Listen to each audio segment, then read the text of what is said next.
आप देख रहे हैं Indian horror TV Ashok Kumar के साथ। दोस्तों, यदि आप हमारे चैनल पर नए हैं तो हमारे चैनल को सब्सक्राइब कीजिए और बेल आइकन प्रेस करना मत भूलना, ताकि हमारी लेटेस्ट वीडियो की नोटिफिकेशन आपके पास सबसे पहले पहुंचे।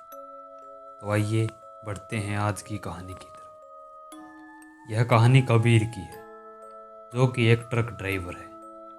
कबीर काफ़ी ही सनकी और शराबी किस्म का आदमी है। वह अक्सर ट्रक चलाते समय शराब पीकर ट्रक को चलाता है। इसी वजह से उसे मालिक की कई बार डांट सुननी पड़ी। परंतु कबीर एक अनुभवी और बहुत पुराना ड्राइवर था, इसीलिए उसका मालिक उसे काम से निकाल भी नहीं सकता था।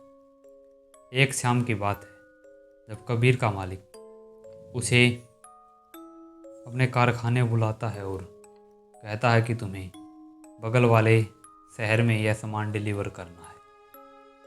कबीर उसी रात तकरीबन 8 बजे ट्रक को लेकर कारखाने से निकल जाता है। तभी तो कबीर ने पी नहीं रखी थी। वह बिल्कुल अपने होश और हवास में था। वह रात के सुनसान सड़क पर अपनी गाड़ी को भगाए जा रहा था। उसे तकरीबन सफ़र करते हुए 2 घंटे हो गए थे।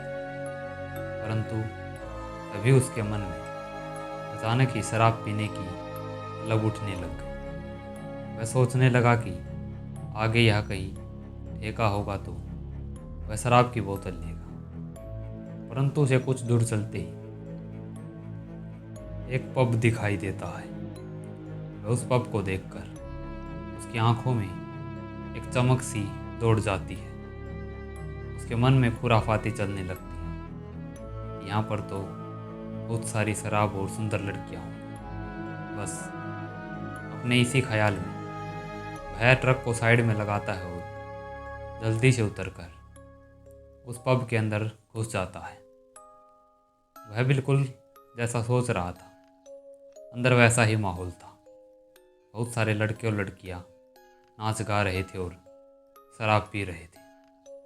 वह वहीं पर रखी एक टेबल पे जाकर बैठ जाता है और शराब पीने लग जाता है। वह बहुत ज़्यादा शराब पी चुका था।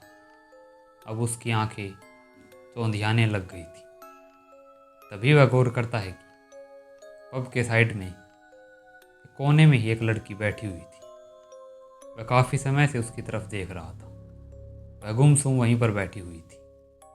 अचानक ही वह लड़की कबीर की तरफ देखती है और वहाँ से उठकर चली जाती है।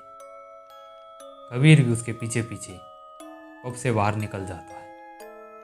वह बाहर निकलकर देखता है तो वह लड़की सड़क के दूसरी साइड जंगल की तरफ जा रही थी। कबीर नशे में धुत उसके पीछे पीछे जाने लग जाता है। वह अपने मन में सोच रहा था कि यह लड़की वहाँ पर क्यों जा रही है। आखिर क्या बात है, कहीं है सुसाइड तो नहीं करने वाली। ऐसा अपने मन में ख्याल सोचकर वह लगातार उसके पीछे पीछे बढ़े जा रहा था। वह काफ़ी अंदर आ गया था जंगल के। परंतु अचानक से वह लड़की उसके सामने से गायब हो गई। वह आसपास उसे चारों तरफ देखता है, परंतु वह उसे कहीं भी नहीं मिलती। वह अपनी फ़ोन की फ्लैश ऑन करता है और आसपास अपनी नज़रें दौड़ाने लग जाता है। परंतु वह लड़की काफ़ी ढूंढने के बाद भी उसे नहीं मिली। हताश होकर वह वापस उस पब की तरफ जाने लग जाता है। परंतु तभी वह मुड़कर 2-3 कदम चला ही था कि उसे रोने की आवाज़ें सुनाई देने लग जाती है। वह जब पीछे मुड़कर देखता है तो उसके पीछे से रोने की और चिल्लाने की आवाज़ें आ रही थी। वह उस तरफ जाता है।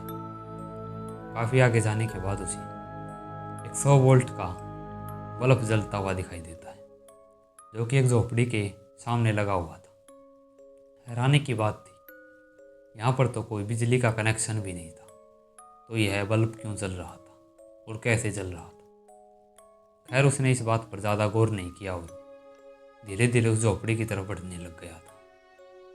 वह उस झोपड़ी के दरवाजे को धीरे से खोलता है और अपनी फ्लैश अंदर मारता हो तो देखता है कि एक कोने में लड़की अपने घुटनों में सर दिए रोए जा रही थी। वह धीरे धीरे उस लड़की की तरफ बढ़ता है और उससे कहता है, सुनिए ज़रा, कौन है आप और आप रो क्यों रही हैं? उसकी बात सुनकर वह लड़की रोना बंद कर देती है और चुपचाप बैठी रहती है। अपना सर अभी भी उसने घुटनों में ही दे रखा था। कबीर धीरे धीरे उसके पास बढ़ रहा था। उसके पास जाता है और धीरे धीरे अपना हाथ उस लड़की की तरफ बढ़ाने लग जाता है। जैसे ही वह उस लड़की को छूने ही वाला था कि इतने में वह अपनी मुंडी ऊपर करती है। कबीर के हाथ से उसका मोबाइल नीचे गिर जाता है।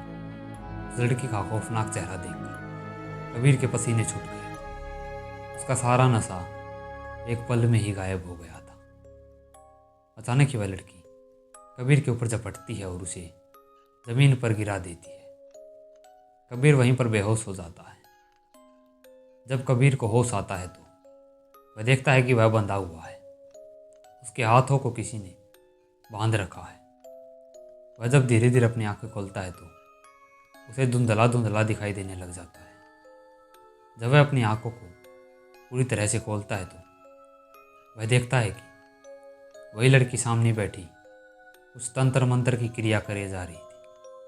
अपने सामने उसने आग जला रखी थी और उसके आसपास बहुत सारी मानव खोपड़ियाँ और लाल सिंदूर वगैरह रखा हुआ था। उसे देखकर ऐसा लग रहा था कि जैसे वह कोई तंत्र साधना कर रही हो। कबीर उसे देखकर बहुत ज़्यादा डर चुका था, क्योंकि उसने अपने बड़े बुजुर्गों से सुन रखा था कि यह पिशाचनी होती है जो कि मानव रक्त की प्यासी होती है। यह आदमी को अपने शिकंजे में फंसाकर उसे बलि का शिकार बना देती है, उसका खून पी जाती है। कबीर के हाथ पांव थर थर कांपे जा रहे थे। अपनी नज़र चारों तरफ दौड़ाए जा रहा था कि कहीं से उसे निकलने की बाहर जगह मिल जाए। तभी उसे उस झोपड़ी के एक कोने में एक छोटी सी खिड़की दिखाई देती है जो कि बिल्कुल जर्जर हालत में थी। उसे हाथ लगाते ही वह किसी भी बल टूट कर गिर सकती थी। कबीर की नज़रें बस उस खिड़की की तरफ ही थी, परंतु मुश्किल यह थी कि वह अब अपने हाथों को कैसे खोले। वह बहुत प्रयास करता है और धीरे धीरे रस्सी को सरकाने लग जाता है। वह उस लड़की की तरफ देखता है तो वह अपनी साधना में व्यस्त थी। उसके बाल हवा में लहरा रहे थे और उसके लंबे लंबे दांत कबीर के पसीनों को और भी बढ़ाए जा रहे थे। कबीर ने अपने दादा से सुना था कि यह पिशाचनी जो होती है यह अपनी तंत्र की क्रिया के बीच में उठ नहीं सकती और यह उसमें इतनी लीन हो जाती है कि आसपास जो हो रहा है यह उसे महसूस नहीं कर पाती। कबीर ने इसी बात का फ़ायदा उठाया और धीरे धीरे अपने हाथों को खोलने लगा। तकरीबन 10 मिनट तक अपने प्रयास करने के बाद वह अपने हाथों को खोल देता है। जैसे ही वह अपने हाथों को खोलता है तो वह दबे दबे पाँव से वहाँ से खड़ा होता है और उस खिड़की की तरफ बढ़ने लग जाता है। वह जब पीछे मुंडी घुमाकर देखता है तो वह पिशाचनी अभी भी अपनी क्रिया में व्यस्त थी। कबीर धीरे से उस खिड़की से बाहर छलांग लगाता है तो वह मुंह के बल जमीन पर जाकर गिरता है। उसकी नाक पर चोट लग जाती है, परंतु वह इस चोट को नज़रअंदाज करता है और वहाँ से फटफट भागने लग जाता है। भागते भागते वह अब उस पब के पास पहुँच जाता है। वह गिरते पड़ते लड़खड़ाते उस पब की तरफ बढ़े जा रहा था। वह उस सड़क पर आकर गिर जाता है। तभी वहीं पर बाहर खड़े 2 लड़कों ने, जो कि वहीं पर सिगरेट पी रहे थे, उनका ध्यान कबीर की तरफ जाता है। वह भाग कर आते हैं और कबीर को सड़क के बीच में से उठाते हैं और उसे एक साइड में ले जाकर उसे पूछते हैं, अरे भाई क्या हो गया, ऐसे आप लड़खड़ाते हुए कैसे आ रहे हैं?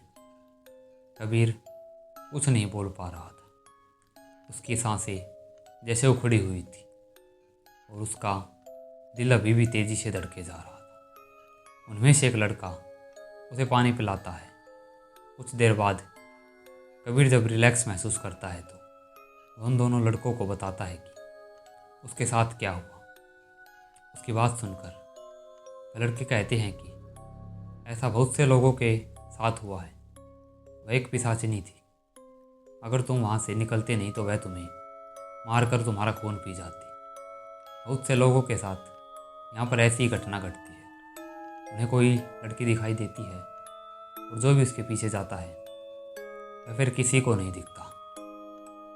उस रात तो दोस्त कबीर तो बच गया था, परंतु वो यह घटना उसके जहन से कभी भी नहीं निकल पाई। वह अपने ट्रक को लेता है और वहाँ से निकल जाता है।